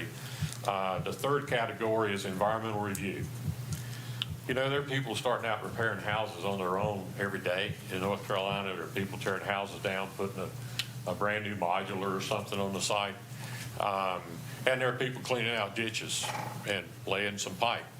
But when the federal money is involved, then there is a minimum 4 to 5 month process of contacting agencies, 30 days review with them, comment period, preparation of a document that goes in to describe whatever environmental effects that there may be. Once that is completed, there's a notification period, ads in the paper. With each ad, there is or public notice, there is a minimum 15-day review period. We get to the end, we submit a request to the state that we want the ability to go ahead and contract, start some work. There is another 15-day review period that the state has, just kind of let it be there. And then at the end of that, they'll give us a green light to go ahead. So when we shortcut and speed things up as much as we can, but we can't change the statutory timeframes. I mean, you start adding up 30 days, 15, 30, and you're now at 4 months or the 5 months, because remember, we make the request, then we have to wait for the state to respond. And so obviously that can take some time also. So those three things are going to be activities we'll be working on. The environmental, you won't have to worry about the approval. We'll take care of that. The compliance plans, we'll come back to you. You'll approve them. The analysis of impediments to fair housing will come back to you for approval. The document itself in the process, and then that'll be submitted to the state for approval. All of that we anticipate to have completed so that we can bid work in October and get, go about what this program is really designed to do, repair houses and address some storm drainage problems in Rolling Wood. Mr. Harris, I still want to interrupt you for a second, make one comment here. As to Commissioner Darcy's, red tape? Yeah. What you've told us, the average citizen who's waiting on help, who's been out of their house, don't understand why it's taking so long. They won't understand the red tape that's going on. All they hear is the same thing over and over and over again. So if there's any way you can educate the public, I would appreciate it. And the second thing here is basically all this governmental red tape. How much is it actually costing from a percentage of the grant? Well, our admin fee can't be any more than 10% of the project. Okay. Out of that, we will have 30% of it up front, probably, in trying to get the program underway. And that's not counting, obviously. Then we get into the design and specifications for bidding. I'm not talking about that. But, yeah, these items that I discussed, a little less than half that admin fee is just to get things started up front, and the rest of it is we manage the project. Well, if you could take some of that and just educate our citizens, I would appreciate it. Because I, for one, didn't know half of what you just said that was taking place. I'm still getting calls on Matthew. I'm still getting calls on Florence. Now, this is not a Hurricane Matthew project. This is a neighborhood revitalization. But the whole thing with the neighborhood, and unfortunately Commissioner Williams had to step out, same thing is going on there. They don't know what's going on. Right. So he's getting calls on that. So that's the thing here. It's the same type deal all the way around. The citizens need to be educated as to what's taking place. Just a simple letter of the process and the length of time. Right. We will be as part of the environmental review, we will be contacting the homeowners again, because there's some information, updating stuff, photographs, so forth, that we will make as a part of that, and we'll provide updates to all of them. Mm-hmm. Okay. I did mention the hurricanes because your name was attached to that, so. Okay. Madam Chair. Yes, sir. Okay. Basically, here's the money, we'll let you know in a couple of years how you can spend it. Exactly. In the meantime, fend for yourself. Madam Chair, it gives me a different sense of appreciation of the job you do. You must be a very patient man. I've learned. You learned? I didn't used to be. I'm not. I'm still learning how to be patient. But we do appreciate the job you do, and muddling through all of that. And I agree with what Commissioner Hardison is stating, and that is the homeowners in Rolandwood that are looking for this project to get going do not understand the red tape that's involved. So anything you can provide that would break that out, and the times that are involved, so that Commissioner Williams can pass that along to them, I think he would appreciate it. He had an emergency and had to leave, but he was looking forward to your presentation. Yeah. So any help or any information you can give to him so he can relay that on to those homeowners would be appreciated. We will. Thank you, Madam Chair. Yes, sir. Thank you, sir. Mr. David, thank you. Thank you. Appreciate what you do for us. Glad you're healthy and back. Yeah. And running 110, so. Me too. I'm back full speed. Thank you, sir. All righty. Moving on to unfinished business, we have a motion to approve a three-party growing rural economies with access to technology grant between North Carolina Department of Information Technology, Infinity Link FiberNet LLC, and the County of Wayne. And of course, this is subject to county attorney approval. I think we've already voted on this one. Did we? Yeah. Voted to put it on to adjust the Yeah. agenda.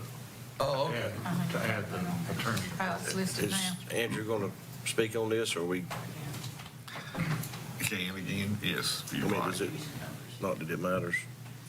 Well, Because we need to roll on with it. The public needs to know. Well, he's going to say the same thing he did a while ago. Well, the public needs to know. Oh, okay. So spoke on it briefly during the agenda meeting, but so you all approved, this is the great grant that was awarded by the state of North Carolina to Infinity Link Communications.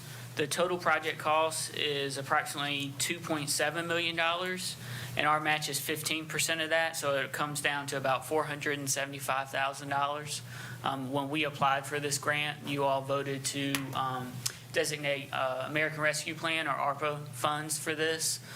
That was the way that it's structured, that is an incentive for the grant. So the state of North Carolina was encouraging counties to use ARPA funds for this grant. And the purpose of the grant is to bring broadband access to underserved areas within the county. This project, we submitted 3 applications so far. This is the first one that's been approved. It will bring service to 919 residences and 12 businesses. So, and I believe I've shown the map before, and it's available online with the Great Grant website with the state of North Carolina. But it basically starts to the Greene County line, goes to the northern part of the county, Eureka, and goes all the way to the Wilson and Johnston County line. So it covers a wide array of the northern side of the county. And the first step in this was the county match agreement, which you all passed several weeks ago, and that outlined exactly how we were going to reimburse Infinity Link, the ISP that was awarded the grant, for our match. So basically how that's going to work is when they submit payment to the state of application to the state of North Carolina for grant funds, they will notify us, and then we pay proportionally what the state pays out. So they have to demonstrate to the state that they have performed work, and then we would pay that out. So that was the first step. That agreement will be incorporated into this 3-party agreement. North Carolina DIT has been working on that. They have sent out templates over the last several weeks, and there have been some meetings with them. We anticipated that that would be circulated to us by this point, which is why it was on today's meeting. We checked with them last week. I emailed the contact with the AG's office and have not heard back. So the deadline for approval is May 4th. So we could push this off to the May meeting if we wanted to, but since Mr. Parker and I have seen the templates and we're comfortable with it, our recommendation would be that you go ahead and move forward with approval subject to county attorney approval. That way, as soon as we can get it in, we can get it executed, and Infinity Link can hit the ground running with their project. The other part that I'll add to this, we still have 2 pending Great Grant applications. In our meetings with NCDIT, they said that those applications are not denied. They're all still pending. That is with North State Communications and then Open Broadband. As soon as these contracts are executed, NCDIT has money ready for additional set of projects. They will update their maps, and then they will move forward. We have been in touch with North State Communications as recently as just a couple of months ago. They are currently working on a project within the city of Goldsboro, and they hope that once the first round is finalized, that their application for Wayne County will be approved. And that would extend that Goldsboro service all the way down through the Grantham area and pretty much to the Sampson County line to that corner of the county. So hopefully this is the first grant of another one. And again, we have ARP funds for our match on that one as well. But our understanding, the biggest delay in getting this taken care of is that North Carolina DIT has been in touch with the U.S. Treasury about some specific aspects of how this funding can be used, similar to what Mr. Harris talked about, a lot of red tape with this. More so with this because U.S. Treasury is overseeing ARP funds. So there's been a lot of red tape, and that's been the holdup. Even though these were awarded a long time ago, we are just now getting to the point that hopefully they can start moving some dirt and start getting the projects going. Eric, I want to commend you on staying on top of this and keeping us informed. Thank you. Appreciate it. Madam Chair, I make a motion that we approve a 3-party growing rural economies with access to technology, also known as Great Grant Agreement, between North Carolina Department of Information Technology, Infinity Link FiberNet LLC, and the County of Wayne. Subject to county. Subject to county attorney approval. We vote.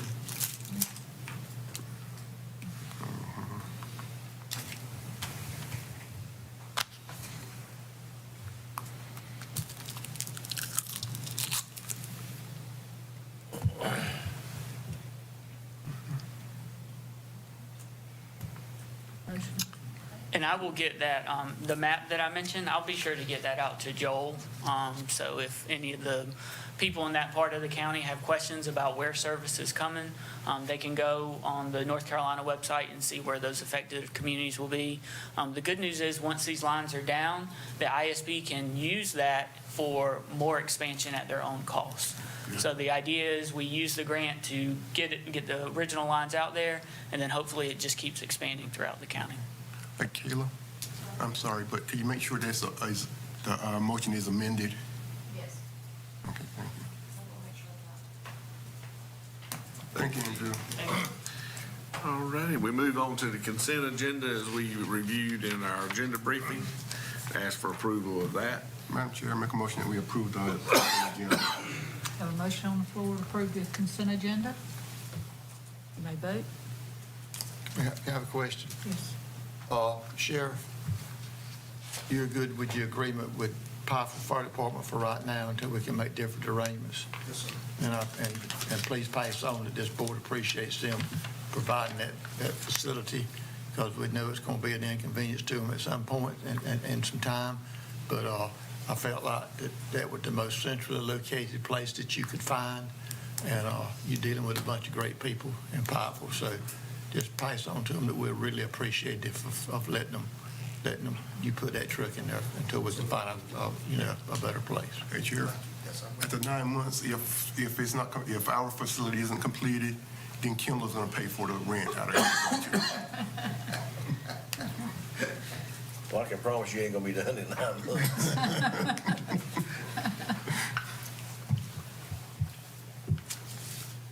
I think we voted. Yeah. All right. Okay, moving on to county manager's report. I just have a couple of items. Got a letter here from Faith Church, May the 4th. They'll have their National Day of Prayer luncheon. We'll remind you again before that, that'll be at noon on Thursday, May 4th. I'm sure you'll probably each receive a letter individually. Also, next week on 4/25 at 8 a.m. is the Chamber of Commerce Eggs and Issues at Lane Tree. Remind you of that. And also, don't forget to file your taxes today. Thought we had to file them yesterday. No, yesterday was Columbus Day, wasn't it? Okay, Kayla, those events that he just mentioned, will you make sure they're on the calendar, please? Yeah. Yes, And sir. if you need to RSV for me, go ahead, please. Yes, sir. And remind me. I will. Mine is all. And Board of Commissioners Committee reports. All right, Commissioner Harrison?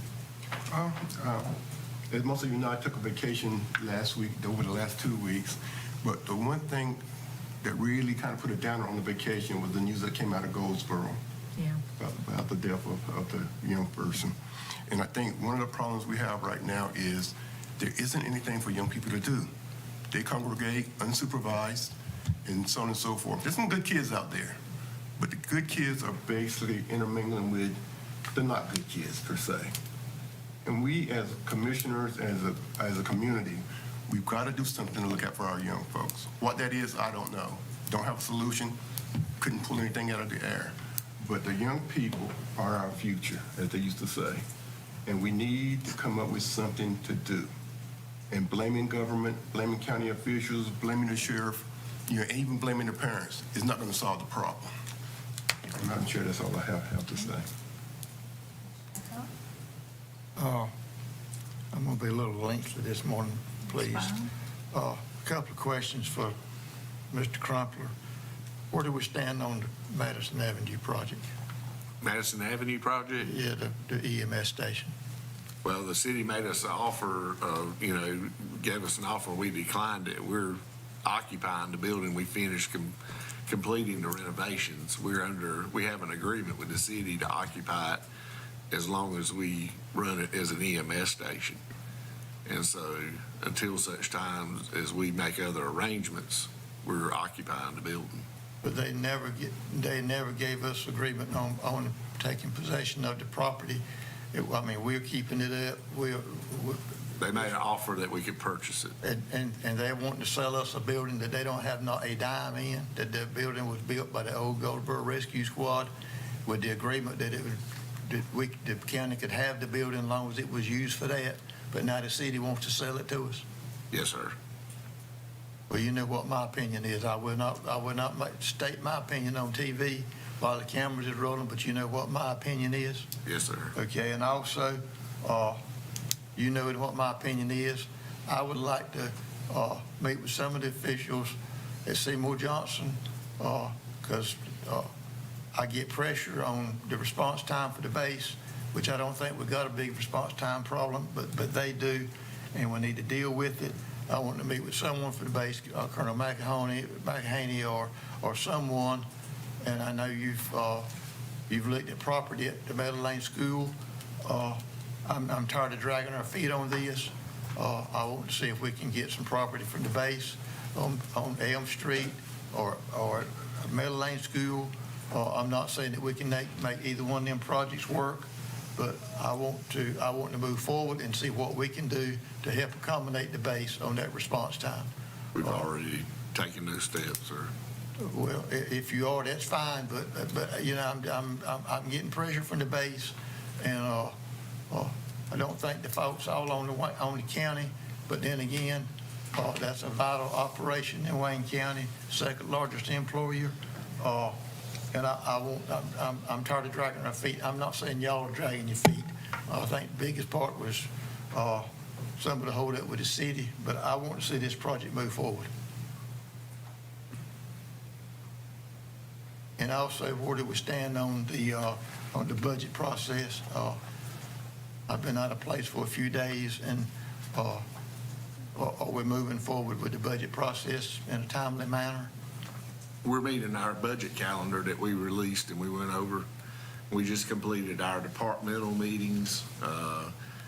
Allison may want to give you an update on exactly where we are along the budget calendar, but we just completed yesterday all of our departmental and outside agencies meetings, if you want to add to that. Yes, sure. So since we completed the departmental budget meetings, our next step would be to compile everything we have, all of requests from outside agencies and departments, and roll it forward from what the departments have requested to begin preparing the manager recommendation. And that recommendation is to be submitted to you all, I think sometime mid-May. I don't remember the exact date. It's usually around the same time every year, but it's around the second or third Tuesday in May, I believe.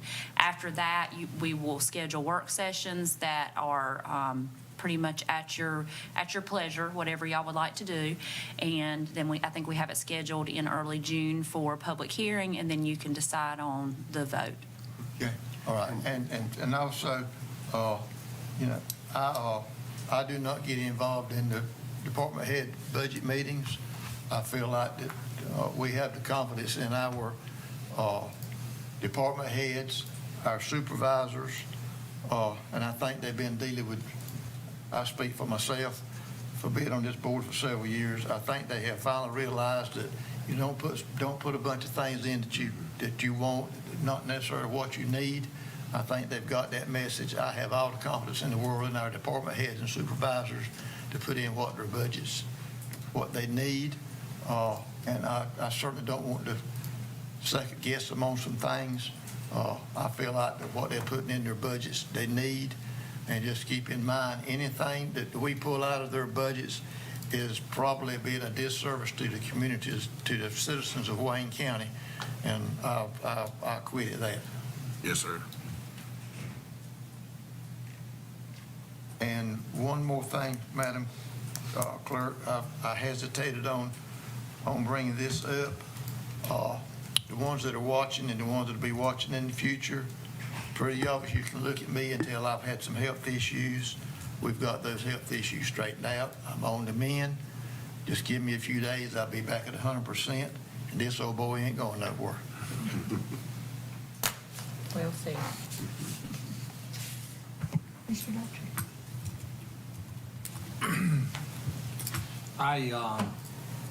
I did attend a number of the budget meetings. Sheriff, I missed yours, I'm sorry. He's not.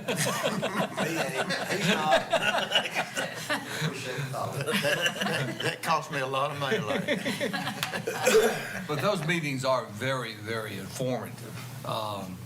That said, I got an email from Janice stating that she wondered whether or not we wanted to have books printed this year. And sooner or later, we really need to kind of work toward the digital presentation.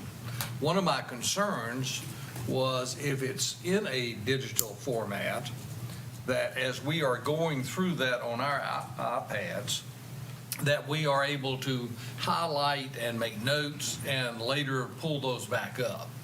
And I believe the gentleman sitting in the back of the room, I believe you resolved that by sending us something that we downloaded today. Is that correct? Correct. So that will allow us to actually review it at home on the iPad, and then we can make some type of notations on it. And when we're having our budget workshops, and we can bring those ideas back up. I understand that we all are going to be getting a pen like that, so that we can have access and making those notes on our iPad. That's it. That's all I have. I don't have a whole lot to respond to Commissioner Hardison's thing about having something for the children or youth to do. I've got two that still, I guess you would call teenage years, and I get posed that question on a regular basis. But the problem is, just in this case, a liability issue. You know, nobody wants to take on the liability. I mean, way back in the day, we had, because I called it Lake Amnesia, it's called Lake Artesia in Dupin County, you know, those kind of things. But you know, there's nothing really for children to do. We used to ride them down William Street. You know, then it was, well, let me say, back in the day, they used to ride them down Center Street. Just like, I'm a little, I'm guilty. Then we used to ride them down William Street, then they would ride them down Berkeley. Well, traffic's so bad now, they don't even do that. The gang problem, or the gang issue, is a problem in our city and county. So the safety and liability issue is a big stickler on when it comes to having places for children to go. And I understand that because we've even entertained the thought of doing something like that, but the liability is just so far out there that it doesn't make sense. But I agree with you. We do need something for our children to do in a safe environment that maybe they can enjoy and hopefully stay out of trouble. But other than, as about every other meeting thing, if you've ever considered being a volunteer, consider being a volunteer firefighter. Like I say, it's one of the most gratifying volunteer services that you'll ever be a part of. That's all I've got. Madam Clerk. Yes. I want to follow up on what Commissioner Gurley just said. Okay. Mr. Parker, Mr. Neal, Mr. Crumper, I don't know where we need to apply some pressure. You know, the General Assembly passed a general statute now that to get on the volunteer fire department, you've got to have the background check, the drug test, and all that kind of stuff. And I certainly am not opposed to that, but they mandated that, and now they do not have the resources to go through with it.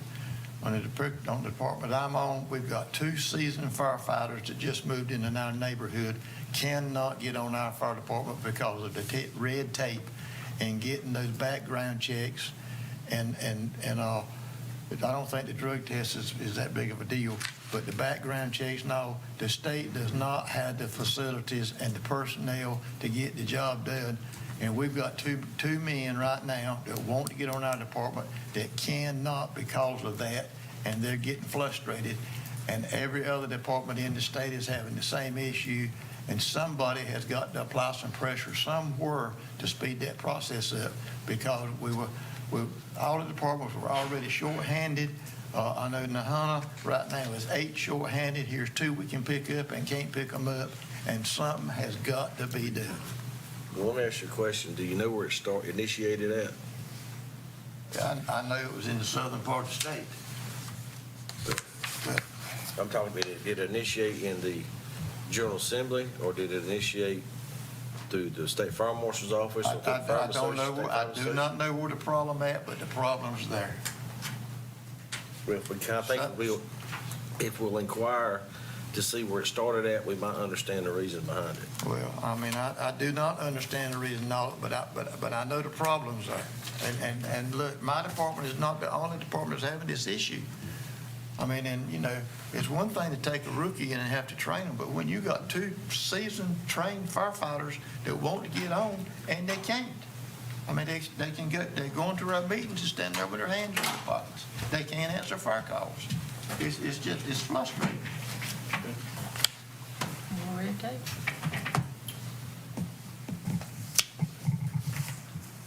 That's all I have, man. I'm through, because I won't interrupt anymore. That's all right. Williams, you have anything? My ending comments, yes, I had the opportunity to attend the mother and son's sneaker banquet. Me and actually Commissioner Foster, we attended. It was wonderful. You're talking about some dressed young men and moms. You wouldn't think you were in Goldsboro. But it was just, you know, the messages were most important. It's about, you know, family structure, you know, combating violence in the community, all those things. And I think that we need more of that here. Thank you. All right. For my comments, I went to the Cures for Color banquet Saturday night. Wonderful banquet. Big attendance. They sold out, so that's great. You know, when you can sign, you know, close out a banquet and sell every ticket you have. Also, Commissioner Daughtry and I went to Education Outlook at the Goldsboro Event Center. That was very informative about child care, about the problems we're having with child care. Also, Wayne Community College, I've been asked to be on that committee for reentry, which is unbelievable, you know, and it'd be nice, you know, if, like Mr. Pittman said, if we could start early, maybe we wouldn't need that program, you know, because that's mostly adults. Am I correct on that, Sheriff? Right now. Yes. Also, they're going to have a reentry day party that I was asked, hopefully that some of the commissioners could attend. They would like to see some of the commissioners, and I'm planning on attending. That's on 420 from 10 to 1. I think it's on Simmons Street. Sheriff Pierce? Yes, by the old hospital. Yes, yes. So, and also, don't forget the agriculture banquet at Mount Olive College on 4/19 at 6 p.m. Hopefully everybody's planning on going on that. So that's basically what I have. It's been a busy month so far. But if any of you commissioners can go to the reentry day party, I think that would be great to show our support for these people, because they're working hard to reenter into society, and everything we can do to help them, maybe that can prevent future crimes. Madam Chair, may I add to my closing comments, please? Yes, sir. I'm sorry. That's okay. I want to acknowledge the Pearsall family, their loss. It's a tremendous hit for any family losing a loved one. I'm so sorry. And to the community, this is a community effort. We can change the dynamics to the community. I know a lot of times the first people you want to approach is your elected officials. Well, the elected officials, we're doing a lot. You know, mostly all we could do really is build more facilities, as sad as it may say. And we're building a jail right now. However, the community, we need to connect with one another in the community. We need to go door to door and knock on doors. Know who your neighbors are. Know who the individuals are, the young people that are outside in the community. You know, we have what's called big homies. Those are the men who know what's going on in the streets. You have to change the dynamics. They look up to you. So, you know, you need to leave the guns alone. You need to think about the families and the repercussions when you kill someone or when you assault someone. And that's just what I have to say, my 2 cents. Thank you. Thank you. Any more comments before we? Yeah, I said I won't interrupt you. That's all right, go right ahead. I will one more. You know, I mentioned my health a while ago. I did spend 5 days in the hospital last week, and I want to commend Wayne Community College. Now, this is the people with the boots on the ground. I won't go into management, but the people that are actually doing the work, the nurses, the doctors, the housekeepers, the PAs. I have never been anywhere that I was treated any nicer and any better. And they didn't have a clue that I was a county commissioner. They treated me the same way they did everybody else in that hospital. And I was just amazed on the care that I got at Wayne Community Hospital. I had one nurse, I cannot remember her first name. She's from Mount Olive. Her last name is Lane. She was phenomenal. I mean, it's just, I was blown away by the care that I got at that hospital. And I just wanted to thank all of them that was involved. I know it had to be good so you won't complain about hurrying up coming home. They were spoiling him. All right, are we going to, do we need to have another closed session? Yes, ma'am. Okay.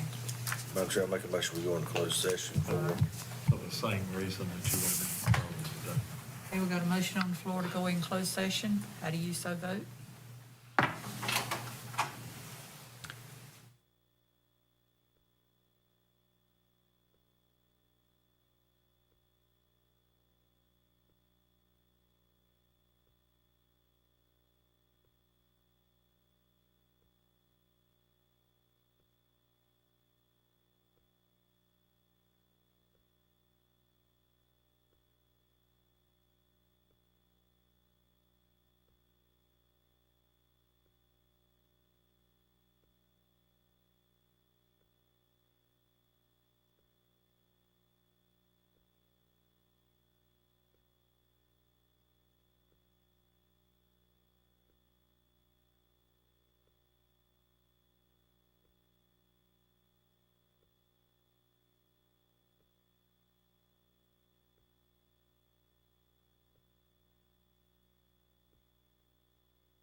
We're still not adjourning the meeting. No.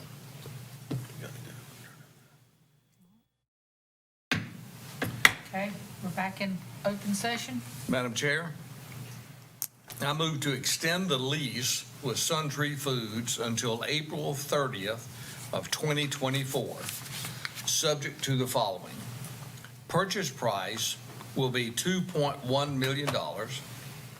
The monthly rent will remain at $18,000 per month. SunTree must complete the purchase of the building by 4/30 of '24 or forfeit the earnest money plus $100,000 in liquidated damages. SunTree will be responsible for all maintenance of the building. That's looking for a motion. Additionally, SunTree shall receive credit for 2 months toward the purchase price when closing on or before April 30th of '24. Okay, we have a motion on the floor. Do we vote by hand? Don't be all in favor, right? All in favor? All in favor? Good. Motion carried.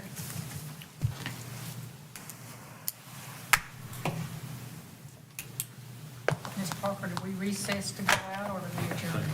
Recess. We were recessed to go check out our new motor.